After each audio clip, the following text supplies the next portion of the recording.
ታሪኩ የሚጀምረው በአሜሪካዋ ግዛት ኖርዝ ዳኮታ በሚገኝ አንድ ገለልተኛ የስምጥ ስፍራ ላይ ሲሆን ቴሬቫክስ የተባለው የነዳጅ ቁፋሮ ኮርፖሬሽን በከፍተኛ ፍጥነትና በኃይል መሬቱን ሲምስ እናያለን። ታዲያ በዚህ ቁፋሯቸው ላይ አንድ ዕለት ከመሬት በታች ጥንታዊ ሕይወት ያላቸው ፍጥረታት ሊኖሩበት የሚችል ግዙፍ የውሃ ክምችት በማግኘታቸው የጂኦሎጂ ባለሙያው ዶክተር ጂም በፍጥነት የድርጅቱ ባለቤት የሆነውን ሪስቴንሰን የተባለውን ግለሰብ ጠርቶ የምንቆፍርበት ቦታ ውስጥ አንድ እንግዳ ነገር አግኝተናል፣ ስለዚህ ቁፋሮውን ማቆም አለብን በማለት ማስጠንቀቂያውን ያቀርብለታል። ነገር ግን ዶክተሩ አግኝተናል ላለው ጉዳይ ግድ ያልነበረው ቴንሰን የተባለውን በሙሉ ወደ ጎን በመተው ይህን ቁፋሮ ማንም አያቆመውም፣ መቆፈሩን ቀጥሉ ሲል እነሱም እንደተባሉት ያገኙትን ነገር ትተው መሰርሰሪያውን ድጋሚ ሲያስጀምሩ ቁፋሮውን በሚከታተሉበት ካሜራ ላይ ግዙፍና ተንቀሳቃሽ ፍጥረታትን ይመለከታሉ። ብዙም ሳይቆይ መሰርሰሪያው በከፍተኛ ግፊት ምክንያት አስፈሪ ፍንዳታ እንዳስከተለ ፍንዳታው መላውን የቁፋሮ መሳሪያ አመድ በማድረግ 3 እንግዳ የሆኑ ፍጥረታትን ወደ ምድር ይተፋል። ከነዚህ እንግዳ ፍጥረታት መካከል ሁለቱ በጨካኙ በሚስተር በርክ የሚመራው የቴሬቫክስ የደህንነት ኃይል በቁጥጥር ስር ሲያውላቸው አንደኛውን ሳይዙት ይቀሩና ጠፍቶ ያመልጣቸዋል። ይህ ፍጡር ከቁጥጥራቸው ስር ወጥቶ በማምለጡ ደስተኛ ያልነበረው ቴንሰን የሀገሪቱ መንግስት ይህን ሰምቶ ስራውን ከማገዱ በፊት ያንን ፍጥረት በፍጥነት ፈልጋችሁ አምጡልኝ በማለት ለደህንነት ክፍሉ ጥብቅ መመሪያን ይሰጣል። ከዚህ በኋላ ታሪኩ ትሪፕ የተባለን ከዚህ ቁፋሮ ብዙም ሳይርቅ በሚገኝ አንድ የብረት ማጠራቀሚያ ውስጥ የሚሰራን ወጣት ያስተዋውቀናል። ትሪፕ የራሱን መኪና መጠገን ላይ ትኩረት የሚያደርግ ብልህ ወጣት ሲሆን በዙሪያው ያለውን ግርግር ወደ ጎን ብሎ በራሱ የብቸኝነት ዓለም ውስጥ በሜካኒካዊ ስራው ተወጥሮ ጊዜውን ያሳልፋል። ከቤተሰቡ ጋር ባለው የሻከረ ግንኙነት ምክንያት የሚሰማውን የውስጥ ባዶነት በብረታ ብረት ስራው ለመሸፈን የሚሞክር ከማንም ጋር ሳይጋጭ በጸጥታ የራሱን ህይወት የሚገፋም ልጅ ነው። ታዲያ በዚች ቀን የብረታ ብረት ማጠራቀሚያው ባለቤት ሚስተር ዌዘርስ አንድ በፍንዳታው ጊዜ የተሰበረ የቴሬቫክስ ተሽከርካሪ ወደ ግቢው ይዞ ይመጣል። ትሪፕም መኪናውን ከፍቶ ከተመለከተ በኋላ ለሚሰራው የግል ፕሮጀክቱ እንደሚፈልገው አስቀድሞ የሚያውቀው ሚስተር ዌዘርስ ውሰደው፣ ያንተ ነው፣ ይሄንን ሞተር ሰርተ ማንቀሳቀስ የምትችለው አንተ ብቻ ነህ በማለት የጭነት መኪና መስራት ለጀመረው የግል ፕሮጀክቱ ሞተሩን እንዲወስዶ ይፈቅድለታል። ትሪፕም በደስታ ሞተሩን እንደወሰደ ግን የአንዱ መኪና የግል ታንከር እንግዳ በሆነ መልኩ በኃይል ተቀዶ መውጣቱን አስተዋለ። ይህ እንግዳ ክስተት በዚያኑ ምሽት በተለያዩ የከተማዋ ክፍሎች ባሉ ተሽከርካሪዎች ላይ በስፋት መደገሙን ያላወቀው ትሪፕ ይህንን ያስተዋለው በማግስቱ ከትምህርት ቤት ሲመለስ ነበረ። ታዲያ ይህን ክስተት ተመልክቶ ወደ ሥራ ቦታው በማቅናት በትጋት እየሰራ ሳለ ከተሽከርካሪው ስራ አስፈሪና እንግዳ የሆኑ ድምጾችን መስማት ጀመረ።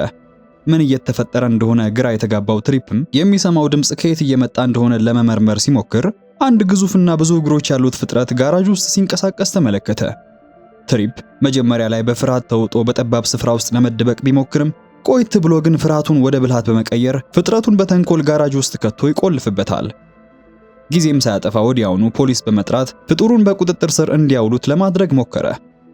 ጥሪውን ተቀብሎ የመጣው መኮንን የትሪፕ የእንጀራ አባት የሆነውና ከእርሱ ጋር በጣም መጥፎ ግንኙነት ያለው ሸሪፍ ሪክ ከሁለት ምክትሎቹ ጋር ነበረ። ጋራጁ ተበርብሮ ሲከፈት ግን ከባዶ የዘይት በርሜል በስተቀር ምንም ባለመገኘቱ ሪክ ትሪፕ እየቀለደባቸው እንደሆነ አድርጎ በመቁጠር አዝኖበት ይመለሳል።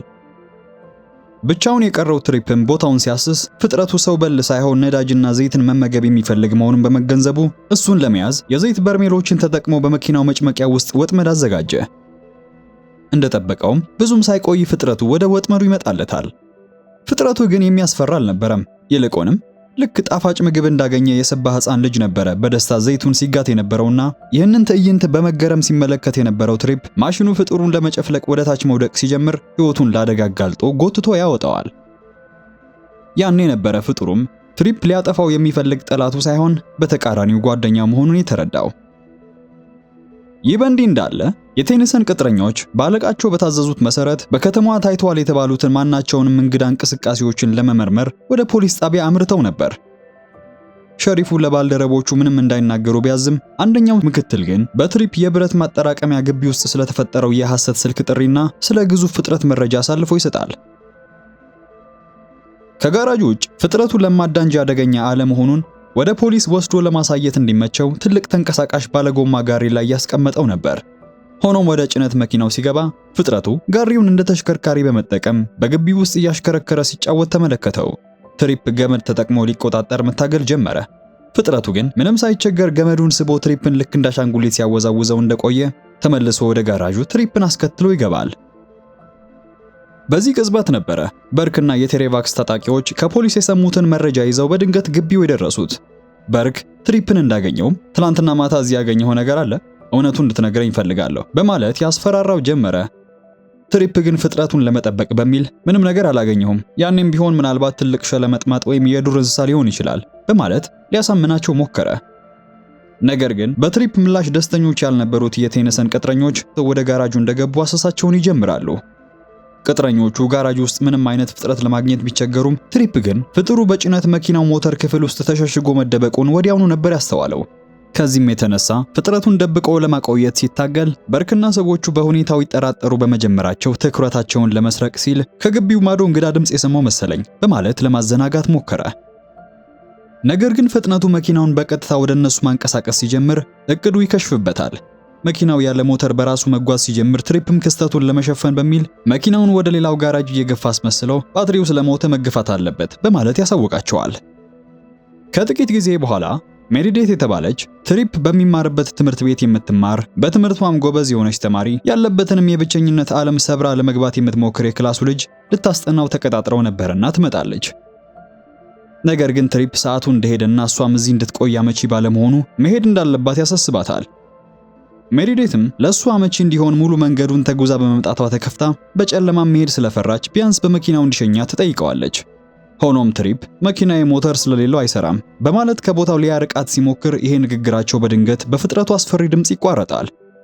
ይህም ድምጽ የቴኒሰን ታጣቂዎች ያሉበትን ቦታ እንዲያውቁ ስላደረጋቸው ሌላ አማራጭ ያጣው ትሪፕ ሜሪዴትን በፍጥነት ወደ ጭነት መኪና ውስጥ ያስገባትና በፍጥነት ፍጥረቱ መኪናውን በነፃነት እንዲያሽከረክረው ይተውለታል።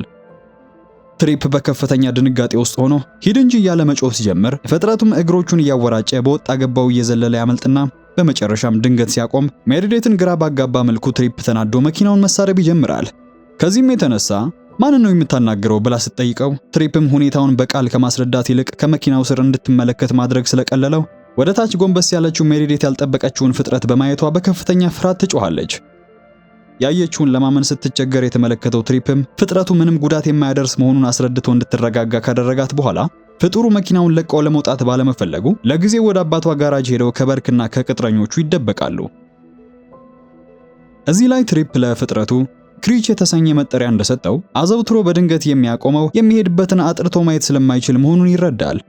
ስለዚህም ክሪች ጎማዎቹን ለማሽከርከር የሚጠቀምበትን መንገድ በማጥናት የጭነት መኪናውን ለሱ እንዲመች አድርጎ ማስተካከል ጀመረ። ለአይኑ መሸፈኛ የሚሆን ልዩ ሲስተም በመቀመር ክሪች ወደ ፈለገበት አቅጣጫ መሄድ የሚያስችል ተሽከርካሪ ካደረጋት በኋላ ያረጀችው መኪናው ሕይወት የተዘራባት ማሽን ሆና ትለወጣለች። ይሄን ሁሉ ስትመለከት የነበረችው ሜሪዴት ግን ክሪች ለዘላለም እነሱ ጋር መቆየት እንደማይችል ታውቃለችና ወደ ቤቱ መመለስ አለበት በማለት ሐሳቧን ታጋራዋለች። ትሪፕ ከአዲሱ ጓደኛው መለየት ፈልጎ ያልነበረ ቢሆንም ፍጥረቱን የመርዳት ኃላፊነት እንዳለበት ሲረዳ እንዲተባበረው በማለት በቴሬቫክስ ውስጥ ለሚሰራውና ለብቻው ለሚኖረው ለወላጅ አባቱ ዌድ ጉዳዩን በሚስጥር ለማሳወቅ ተስማማ። ጉዟቸውን ወደዛ አድርገው በመንገድ ላይ ነዳጅ ለመቅዳት ሲቆሙ ትሪፕ በከፍተኛ ሁኔታ በተለወጠው መኪና ውስጥ ነዳጁን ክሪች አፍ ውስጥ በመክተት እየመገበው ሳለ አንድ ባለጠጋ የሆነ የክፍሉ ተማሪ በቅንጦት መኪና ወዳለበት መጥቶ መኪና ልክ የቆሻሻ መኪና እዳር የጣለበት ነው የሚመስለው እያለ ያፌዝበት ጀመረ። ትሪፕ በትምክህተኛው ልጅ ሐሳቡ ተይዞ ሳለ ክሪች በስህተት ከፍተኛ ኬሚካል ያለውን ቤንዚን መጋቱን አላስተዋለም ነበረ። ከዚህም የተነሳ ከመጠን በላይ ጣፋጭ እንደበላ ሕፃን በከፍተኛ ጉልበት ይነሳና መኪናውን በፍጥነት ይዞ ሲጓዝ በየመንገዱ ትርምስን ይፈጥራል። ሜሪዴት ተጨንቃ ክሪች የሚያደርገውን እንዲያቆም መጮህ ስትጀምር ክሪችም መሪውን በራሱ እግሮች ለመቆጣጠር ይሞክርና በመጨረሻም በአንድ ያገለገሉ መኪናዎች መሸጫ ግቢ ውስጥ ጥሶ ይገባል። እዚያም አዛውንት ደንበኞቹን ሲያጭበረብር የነበረውን ስግብግብ የመኪና ሻጭ ሙሉ ንብረትና የተደረደሩ መኪኖቹን አድቅቋቸው ጉዞውን ቀጠለ። ትሪፕና ሜሪዴት ክሪችን ለመርዳት በሚል ዌድ ወደሚሰራበት ገለልተኛ የተጎታች ቤት ይመጣሉ። እዚያም ለረጅም ጊዜ ካየው ወላጅ አባቱ ጋር እንደተገናኘ ፍጥረቱ በተከሰተበት ምሽት የተመለከተውን ሁሉ ለማስረዳት ሞከረ። ለጥቂት ሁኔታዎችን ካገጣጠመ በኋላ ግን ክሪች ከመሬት በታች ካለው ጥንታዊ የውሃ ክምችት ውስጥ በቁፋሮ ምክንያት እንደወጣ ስለተረዳ ትሪፕ በአጽንኦት ስለዚህ ፍጥረት ማንም እንዲያውቅ አልፈልግም በማለት ያሳስበዋል። ሆኖም ይህንን ተናግሮ ከመጨረሱ በፊት አባቱ ለገንዘብ ሲል የድርጅቱን የደህንነት ክፍል በመጥራት አሳልፎ እንደሰጣቸው ተረዳ። በዚህም ጨካኙ በርክና የታጠቁት ሰዎች ቤቱን ከበው ትሪፕንም በኃይል ለመውሰድ ሲሞክሩ ይህ ትርምስ በጭነት መኪና ውስጥ የተሸሸገውን ክሪችን በከፍተኛ ሁኔታ በማስቆጣቱ መኪናውን በኃይል ማጓራት ይጀምራል። ትሪፕ ከበርክ እጅ አምልጦ ለመውጣት እድሉን በመጠቀም ሜሪዴትን በፍጥነት ወደ መኪናው እንድትገባ እንዳዘዛት በርክና ሰዎቹ ፍጡሩ መኪና ውስጥ መደበቁን እዚህ ላይ ይረዳሉ። ትሪፕ በፍጥነት ከመሪው ጀርባ ዘሎ እንደገባ ለማምለጥ ሲል በክሪች ኃይል የአባቱን ቤት አውድሞት ወደ ዋናው መንገድ ይገባል። ክስተቱ ወደ ከፍተኛ ሽቅድምድም ሲቀየር የትሪፕ የእንጀራ አባት ሪክ አባሮሹን በመቀላቀሉ ትሪፕ በሌላ ችግር ውስጥ መግባቱን ተመለከተ።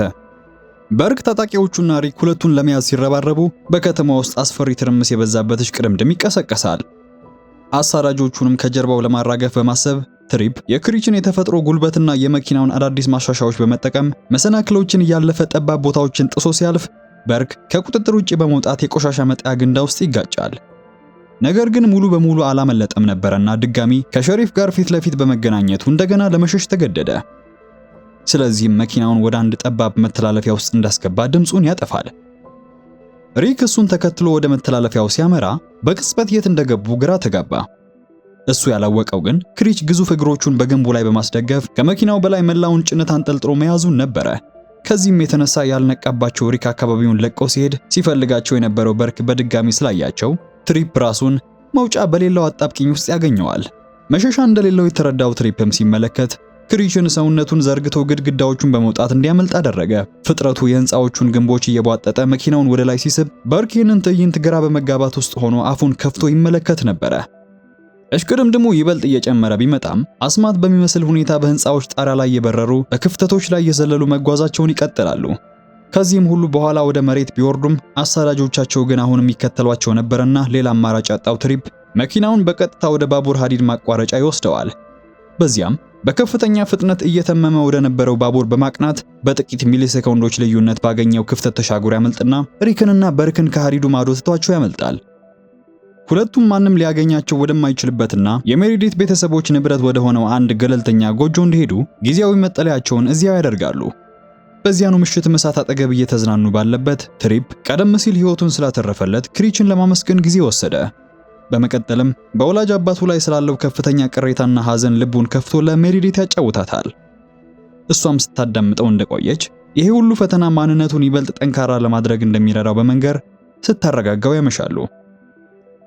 ይህ በእንዲህ እንዳለ በቴሬቫክስ ዋና መስሪያ ቤት ውስጥ የድርጅቱ ዋና ሳይንቲስት ዶክተር ጂም ፍጥረታቱ እጅግ በጣም ብልህ መሆናቸውንና እርስ በርሳቸው መግባባት የሚችሉ ፍጥረታት እንደሆኑ ባደረገባቸው ጥናት ተገርሞ ሲመለከት ነበረ። ይሁን እንጂ የድርጅቱ ባለቤት ቴንሰን የሚያስበው ስለሚያገኘው ትርፍ ብቻ ስለነበር ፍጥረታቱን ሙሉ በሙሉ ለማጥፋትና ቁፋሮውን ለመቀጠል ሲል ከመሬት በታች ባለው የውሃ ስርዓት መርዝ ለመርጨት እቅድ ያወጣል። ከዚህም የተነሳ የተደቀነባቸውን የሞት አደጋ የተረዱት ፍጥረታት የድረሱልን ጩኸት ማሰማት በመጀመራቸው ይህ የጭንቅ ድምፅ ተኝቶ ወደ ነበረው ወደ ክሪች በቀጥታ ይደርሳል። በማግስቱ ጠዋት ትሪፕ ሲነቃ ክሪችና የጭነት መኪናው በቦታው አጣቸው። ፍጥረቱ ለምን ጥሏቸው እንደኮበለለ ግራ ቢገባውም እንዳጋጣሚ ሆኖ ትሪፕ ስልኩን በመኪና ውስጥ ረስቶት ነበርና ሜሪዴት የስልኩን መገኛ አግኝታ የመኪናውን አድራሻ ተከትለው ወደዛ ሲጓዙ ክሪች ወላጆቹን ለማዳን በቀጥታ የጠላቶቹ መገኛ ወደ ሆነው የቴሬቫክስ ዋና ማዕከል መሄዱን አይተው በድንጋጤ ይዋጣሉ። ሁለቱም በቴሬቫክስ የኋላ በር በኩል በሚስጥር ሰርገው እንደገቡ የጭነት መኪናውን በግቢ ውስጥ ቢያዩትም ክሪች ግን በአቅራቢያው አልነበረምና ወደ ዋናው ህንፃ ዘልቀው በመግባት ከመሬት በታች ወዳለው ላብራቶሪ ይወርዳሉ። እዚያም በምርምር ሳጥን ውስጥ የታሰሩትን የክሪች ወላጆች የሆኑትን ሁለት ግዙፍ ፍጥረታትን እንዳገኟቸው በድንገት ክሪች እነሱን ለማዳን ግንቡን ጥሶ ይገባል። ነገር ግን የተፈጠረው ከፍተኛ ድምፅ የደህንነት ሰራተኞቹን ስለቀሰቀሰ ክሪችን በማደንዘዣ መጥተው ይማርኩታል። ከዚህ ሁሉ ጥፋት በኋላ በመጨረሻም ሁለቱም ተስፋ በቆረጡበት በዚህ ቅጽበት ዶክተር ጂም ቴንሰን እነዚህን ልዩ ፍጥረታት እንዲጨፈጭፋቸው ህሊናው ስላልፈቀደለት እኔ እዚህ ቆሜ ፍጥረታቱ በግፍ ሲገደሉ ዝም ብዬ መመልከት አልችልም በማለት እነ ትሪፕን ለመርዳት ይወስናል። ፍጥረታቱን በሙሉ አሳፍረው ከቦታው ለማስመለጥ ግን ተጨማሪ የጭነት መኪናዎች ያስፈልጓቸው ነበርና እርዳታን ፍለጋ የብረት ማጠራቀሚያው ባለቤት ወደ ሆነው ሚስተር ዌዘርስ ዘንድ በማምራት የባለጠጋው የሳምን መኪኖች ሰርቀው ይሰወራሉ። ሙሉን ሌሊትም ያለ እረፍት በትጋት በመስራት ለክሪች ለእናትና ለአባቱ የሚሆኑ ሁለት ተጨማሪ ግዙፍ የጭነት መኪናዎችን ልክ እንደ መጀመሪያው መኪና በሚያስደንቅ ሁኔታ አዘጋጅተው ይጨርሳሉ። በማግስቱ ጠዋት ዶክተር ጂም ፍጥረታቱ የታሰሩበትን የጭነት መኪና በሚስጥር ጠልፎ በመሰወር ከቡድኑ ጋር ይቀላቀላል። በዚህም መላው ቡድን በድጋሚ እንደተገናኘ ሶስቱም ፍጥረታት ዳግም የመገናኘት እድል በማግኘታቸው ቅጽበቱ ልብን የሚነካ ነበረ። ፍጥረታቱ በሚያስደንቅ ሁኔታ ወደ ተሻሻሉ መኪኖቻቸው እንደገቡ መርዙ ወደ መሬት የታችኛው ክፍል ሳይለቀቅ በፊት ለማስቆም ወደ ቁፋሮ ማዕከል በከፍተኛ ፍጥነት መትመም ጀመሩ። በርክና ሰዎቹም ያሉበትን ቦታ አውቀው ነበርና በተራራማው ወጣ ገባ በሆነው ቦታ ላይ አስፈሪ አባሮሽ ይጀምራሉ። ሜሪዴት የመኪናዋን ግዙፍ ጉልበት በመጠቀም የጠላትን ተሽከርካሪዎች በአየር ላይ የገለበጠች ስታወድም፣ ትሪፕ ደግሞ የፍጥረታቱን ቅልጥፍና ተጠቅሞ ጥቅጥቅ ባለው ጫካ ውስጥ ዛፎችን እያለፈ ይመራቸው ነበረ። ሆኖም የእንጀራ አባቱ ሸሪፍ ሪክ በድጋሚ ማሳደዱን ሲቀላቀል ክስተቱን ይበልጥ አሳሳቢ እያደረገበት መጣ። ሪክ መጀመሪያ ላይ ትርምሱን ለማስቆም ሞክሮ የነበረ ቢሆንም በርክ በጭካኔ መኪናውን ገጭቶ ገደል ውስጥ ሊከተው ሲሞክር ግን ያኔ እውነተኞቹ ወንጀለኞች እነማን መሆናቸውን ይረዳል። ታዲያ በዚህ የጭንቅ ቅጽበት ውስጥ ዘይት የሚወዱት ነገር ግን እሳትን በከፍተኛ ሁኔታ የሚፈሩት እነዚህ ፍጥረታት በቴሬቫክስ የእሳት ግንብ ወጥመድ ውስጥ ይገባሉ። ልክ በዚህ ጊዜ ትሪፕን ሲያሳድድ የነበረው ሪክ ሐሳቡን በመቀየሩ አንድ ግዙፍ የቁፋሮ ማሽን እየነዳ በድንገት በመከሰት እሳቱን አጥፍቶ መንገድ ይከፍትላቸዋል። ከዚህ በኋላ መኪኖቹ ከተራራው ጫፍ ላይ በመምዘግዘግ በድንጋዮቹ ላይ የተመሙ መርዝ ወደሚረጩት ፓምፖች መጓዝ ጀመሩ። ትሪፕ አንደኛውን የኬሚካል መኪና መገልበጥ ቢችልም ሁለተኛው ፓምፕ ግን መርዙን ወደ ታች ማፍሰስ ጀምሮ ነበርና ዶክተሩ ይህ ግፊት ከሆነ መጠን በላይ ከደረሰ መርዙ በቀጥታ ፍጥረቱ ወደሚኖሩበት የታችኛው ጎጆ ይደርሳል ሲል ያስጠነቅቃቸዋል። በርክ እነሱን ለማስቆም ባደረገው የመጨረሻ የጭንቅ ሙከራ የትሪፕን መኪና በቅርብ ወደ ነበረው ገደል መግፋት የተሳካለት ሲመስል ክሪች የበርክን መኪና በኃይል ጨብጦ በቀጥታ ወደ ማሽነሪ ውስጥ ይወረውረዋል። ይህም ፓምፖቹን ሙሉ በሙሉ በመስበር ግፊቱ እንዲለቀቅ ሲያደርገው በርክም በሰራው እኩይ ተግባር የእጁን አግኝቶ በፈረሱት ማሽነሪዎች መርዝ ላይ ሊወድቅ ይገደዳል። በትርምሱ መሃል ትሪፕ ከገደሉ ጫፍ ከመሬት በታች ወዳለው የውሃ አካል ሲወድቅ ታማኙ ክሪች ደርሶ ወደ ጥልቁ ከመውረዱ በፊት ሕይወቱን ያተርፍለታል። ልክ ወደ ዳርም እንዳወጣው በዚሁ ቅጽበት ከጥፋቱ የዳኑት በቁጥርም በዛ ያሉ በጨለማ ውስጥ የሚያበሩ አስደናቂ ፍጥረታት በውሃው ላይ ታዩ። ክሪችና ቤተሰቦቹ የመሬት ታችኛው የውሃ ክፍል ውስጥ ዘልቀው በመግባት በመጨረሻም ወደ እውነተኛውና ሰላማዊ መኖሪያቸው ሲመለሱ ስግብግቡ የድርጅቱ ባለቤት ቴነሰንን በቁጥጥር ስር ውሎ ለፍርድ በመቅረቡ የቴሬቫክስ የነዳጅ ቁፋሮ ማዕከል ለዘላለም ተዘግቶ እንዲቀር ይደረጋል። ትሪፕ በመጨረሻ ከእንጀራ አባቱ ሪክ ጋር ሲታረቅ ሁለቱም በመካከላቸው የነበረውን መቃቃር በመተው የትሪፕን የጭነት መኪና በአዲስ መልክ ለመጠገን ስራ ይጀምራሉ። ታሪካችንም የሚያበቃው ትሪፕና ሜሪዴት ካሳለፉት የማይረሳ አስደናቂ ጀብድ በኋላ ከመቼውም ጊዜ በላይ ተቀራርበው አዲሱን መኪናቸውንም እየነዱ አብረው ወደፊት ሲጓዙ ነው።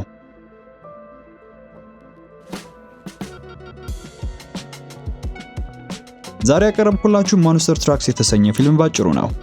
ለቻናሉ አዲስ ከሆናችሁ ይሄ አዲስና አሪፍ ፊልሞች ባጭሩ የሚቀርቡበት ቦታ ነው። ስለዚህ ላይክ እና ሰብስክራይብ በማድረግ ቤተሰብ መሆን አትርሱ። በተረፈ ግን የወንድሙን ገዳይ ለማግኘት ሲል ብቻውን መላዋን ከተማ ስላናወጣት ግዙፍና ቆራጥ ወንድም የሰራሁት ቆንጆ ቪዲዮ አለ። ስክሪኑ ተጭናችሁ መመልከት ትችላላችሁ። እኔም በሱ ቪዲዮ መልሼ አገኛችኋለሁ።